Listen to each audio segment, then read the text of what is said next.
días, tardes, en cualquier lado del mundo que se encuentren.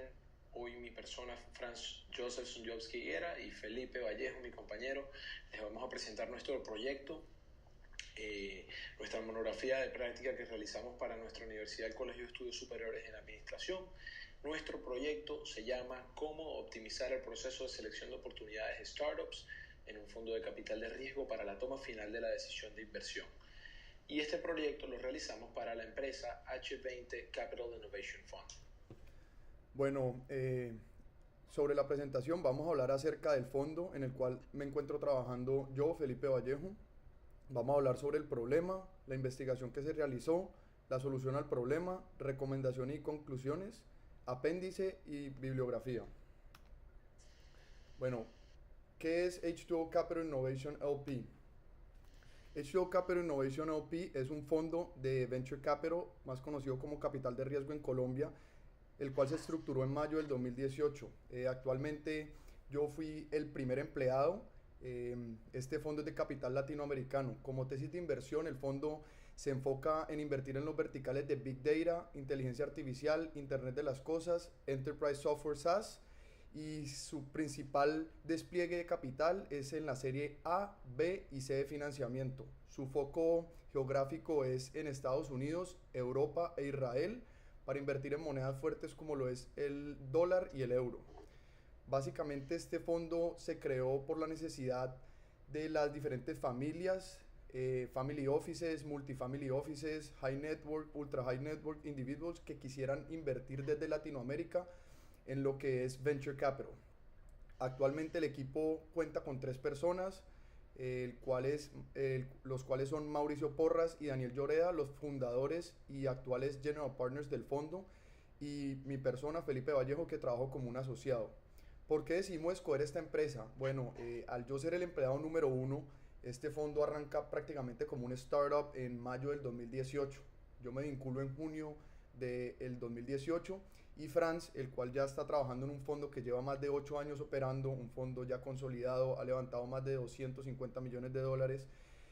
Consideramos que era una excelente manera de poder transmitir todo ese conocimiento, y basado en eso vamos a finalizar el proyecto con unas recomendaciones y unas recopilaciones que hicimos a través de la investigación.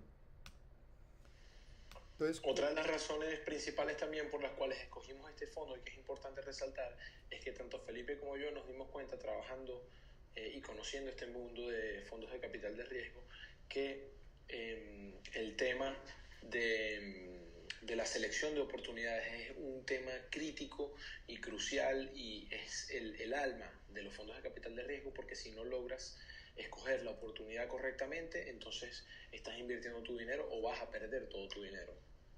totalmente de acuerdo, y ese es el principal problema que encontramos actualmente en H2O Capital Innovation. ¿Qué pasa? Actualmente al fondo o a H2O le llegan aproximadamente unas 10 oportunidades semanales que terminan siendo 40 al mes o 120 oportunidades quarterly. ¿Qué tiene que hacer esta empresa? Pues tiene que empezar a hacer una filtración muy muy estricta para poder llegar a realizar solamente una inversión de 120 empresas que le llegan. Entonces, debido a que el equipo es limitado, los recursos son limitados, no tienen uso de un CRM, un Customer Relation Management Platform, y además de esto no tienen un método estructurado para la filtración de oportunidades. Entonces ese es el problema actual que vemos. No cuentan con un método estructurado para la filtración de oportunidades. Investigación y resultado. Ahora, ¿cómo hicimos para saber o entender mejor cómo está el estado de los fondos de capital de riesgo? Entonces decidimos acceder o ir hacia una fuente primaria. Por lo tanto, realizamos 32 encuestas experimentados en el ecosistema de Venture Capital, tanto en Europa como en Estados Unidos. Y en estas 32 encuestas tuvimos la oportunidad de encuestar a interns, associates, venture partners, venture associates, Managing Directors y Managing Partners. Es decir, un poco cubrir toda la cadena del mundo de Venture Capital, de un fondo, y entender mejor dónde están los errores, dónde están los problemas, Otra de las cosas que tuvimos la oportunidad de hacer fue tener información de primera mano, como por ejemplo entrevistamos a Michael Schuster, a Oliver Holle, que es muy conocido en esto, a Daniel Keeper, ellos son Managing Partners en Speed Invest, también a Mauricio Porras, Daniel Lloreda, y además de eso tuvimos contacto directo, ya que es nuestro día a día, con las startups de LATAM, de Estados Unidos, de Europa, de Israel, y para no decir de casi todo el mundo en general. Además de esto, tratamos de utilizar o de seleccionar aquellas fuentes que nos fueran de relevancia en este medio, porque este es un medio de cierta manera pequeño, el cual no todo el mundo tiene mucha información adecuada, y por lo tanto recurrimos también a trabajos previos, artículos y otras fuentes relevantes. Ahora, como resultado de nuestra investigación, nos dimos cuenta, y ya les explicaremos eso, de dónde salió esto, que factores determinantes de este proceso de filtrado es el tener contacto directo con el emprendedor, realizar un análisis comercial, financiero, legal, tecnológico, tener un comité de inversión para después llegar de último a la toma de decisión, que eso es parte también de nuestra pregunta o de lo que queremos solventar con este trabajo. La mayoría de estos resultados también vinieron de esta información de primera mano de las encuestas. Ahora, ¿de qué nos dimos cuenta también? Que este problema tenía que ser atacado desde dos perspectivas. La primera perspectiva siendo esta, la parte cuantitativa, que es la parte objetiva. A esto nos referimos a la atracción que tiene la empresa, y cuando nos hablamos del crecimiento que tiene esta empresa, a qué ritmo está creciendo, qué ritmo anual, qué ritmo mensual, a qué ritmo está perdiendo los clientes, o los clientes están abandonando la suscripción o están abandonando el sistema, a qué ritmo están quemando dinero, porque nosotros les estamos entregando dinero en una serie A, en una serie B, en una serie C. Estos son los momentos en los cuales el fondo como tal realiza la inversión a la empresa, y por supuesto queremos saber en qué va a ser usado nuestro dinero, y basado en ciertos parámetros y estos ratios o en estas razones es que nosotros vamos a tener un interés para la empresa o no. Por lo tanto, empezamos a hacer este análisis. Otra parte que tampoco hay que descuidar es la parte de la solución cualitativa o el área cualitativa. ¿Qué pasa? Que no solamente podemos mirar objetivamente una empresa, también tenemos que ver qué está pasando en el mercado, en el producto, en el equipo, porque es como si nosotros analizáramos a un ser humano y decimos, bueno, esta persona se ve perfecta, se ve que está perfecta, pero tiene un virus, puede tener un VIH, puede tener un cáncer, por ejemplo. Lo mismo ocurre con este tipo de oportunidades.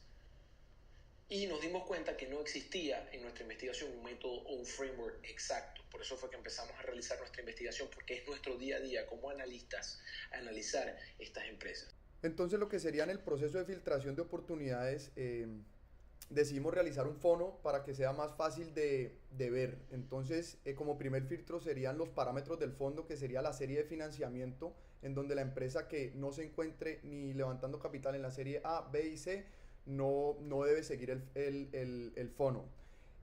Una empresa que encuentre en capital semilla o serie D no debe ser tenida en cuenta. Si seguimos después del vertical de inversión, el fondo solamente invierte en los verticales de Big Data, Inteligencia Artificial, IoT y Enterprise Software.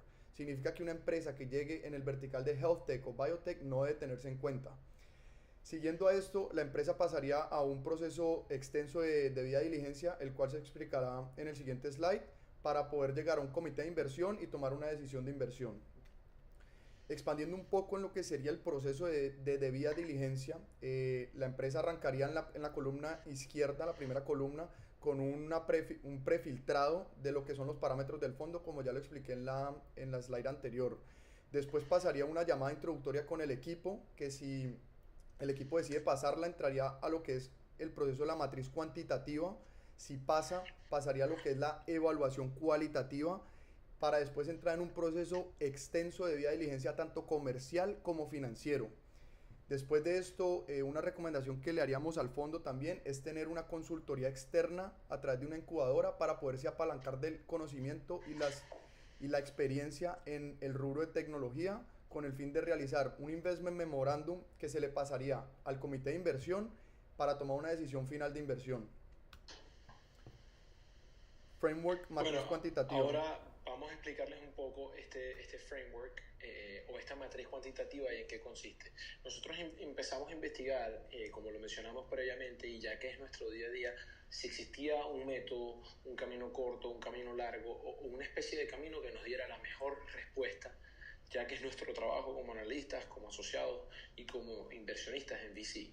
Por lo tanto, en nuestro proceso de investigación nos dimos cuenta que otros autores como Ferstel, Wurmsheim y Cataneo en el año 2013 habían creado ya un método de valoración para este tipo de empresas de startups, un método de evaluación financiera DCF, pero este método es mucho más complejo, toma mucho más tiempo, toma en cuenta betas del mercado y a veces es muy complejo vincular todas estas cosas en el tema de VC, ya que mucho de nuestro trabajo también se trata de hacer assumptions, de asumir o asumir ciertas cosas. Otra fuente que consultamos también que fue muy importante fue Patrick Johnson. Patrick Johnson es el vicepresidente del Tech Bank de Silicon Valley y él creó una especie de framework o una serie de 5 o 6 puntos relevantes a tomar en cuenta que nosotros también incluimos en nuestro trabajo, pero nosotros fuimos un poco más allá. Fuimos a consultar, por ejemplo, fuentes como Crunchbase, fuentes como Crunch. ¿Por qué consultamos Crunchbase? Porque Crunchbase es donde todas las startups y todas estas oportunidades están colocando sus datos, actualizándolos constantemente y esto nos permitiría entender mejor cómo está el mercado o cómo está el mundo de Venture Capital. ¿Qué dijimos o qué se nos ocurrió para hacer la parte cualitativa de una manera objetiva? Bueno, establecimos una serie de parámetros y una serie de bandas y creamos una matriz. En esta matriz nos permite reducir el tiempo de análisis y nos permite también de una manera objetiva obtener un resultado al nosotros meter unos inputs. ¿Cuáles son estos inputs que nosotros tomamos en cuenta aquí? Nosotros aquí tomamos en cuenta, como mencionado previamente, el Annual Recurring Revenue, el revenue anual. También tomamos en cuenta el Year Over Year Growth, por ejemplo, tomamos en cuenta el headcount, cuántas personas tiene la empresa en cada serie, y de la mano derecha usted va a tener en la serie A, B, C o D el número de empleados que estas empresas deben tener en cada serie para realizar el análisis de la matriz.